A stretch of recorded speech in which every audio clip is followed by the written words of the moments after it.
حضرت عبداللہ ابن عمر رضی اللہ تعالیٰ عنہ اللہ کے ذکر سے بہت زیادہ رویا کرتے تھے، اللہ کو یاد کر کے بہت زیادہ آنسو بہاتے تھے، یہاں تک کہ ان کی آنکھیں ضائع ہو گئیں، بہت کم نظر آنے لگا۔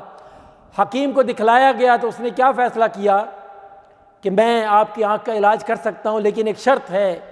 فرمایا کیا شرط ہے؟ کہنے لگا شرط یہ ہے کہ کچھ عرصے کے لیے آپ روئیں گے نہیں تو آپ کی آنکھ ٹھیک ہو جائے گی۔ فرمایا مجھے علاج نہیں کرانا، ایسی آنکھ کا کیا فائدہ کہ اللہ کا ذکر آئے اور وہ آنکھ میں آنسو نہ آئے۔ یہ آنکھیں تو بنی اس لیے ہیں کہ اللہ کے لیے آنسو بہانے والی ہوں۔ اللہ اکبر، اللہ اکبر۔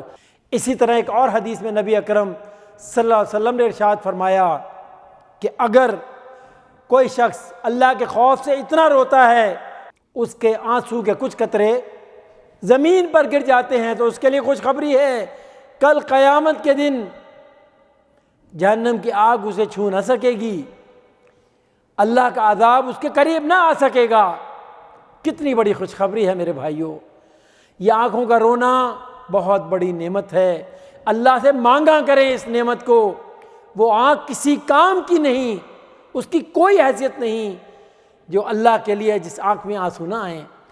اسی طرح ایک اور حدیث میں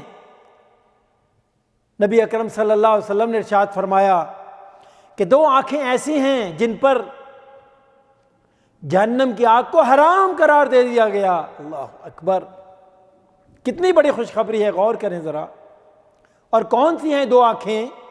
فرمایا ایک وہ آنکھ جو اسلامی سرحد کی پہرے داری کرتی ہے، جو اسلامی سرحد کی پہرے داری کرتی ہے، اس آنکھ کو جہنم پر حرام قرار دے دیا گیا ہے۔ اور دوسری آنکھ کون سی ہے؟ فرمایا دوسری آنکھ وہ ہے جو اللہ کے خوف سے رو پڑے، جب اللہ اسے یاد آئے تو اس کی آنکھوں میں آنسو آ جائیں۔ یہ دونوں آنکھوں کے لیے خوشخبری ہے، اللہ نے ان دونوں آنکھوں پر جہنم کو حرام قرار دے دیا ہے۔ اللہ رب العالمین کی بارگاہ میں دعا ہے اللہ تعالی ہمیں بھی ایسی آنکھیں عطا فرمائے۔ وآخر دعوانا ان الحمد للہ رب العالمین۔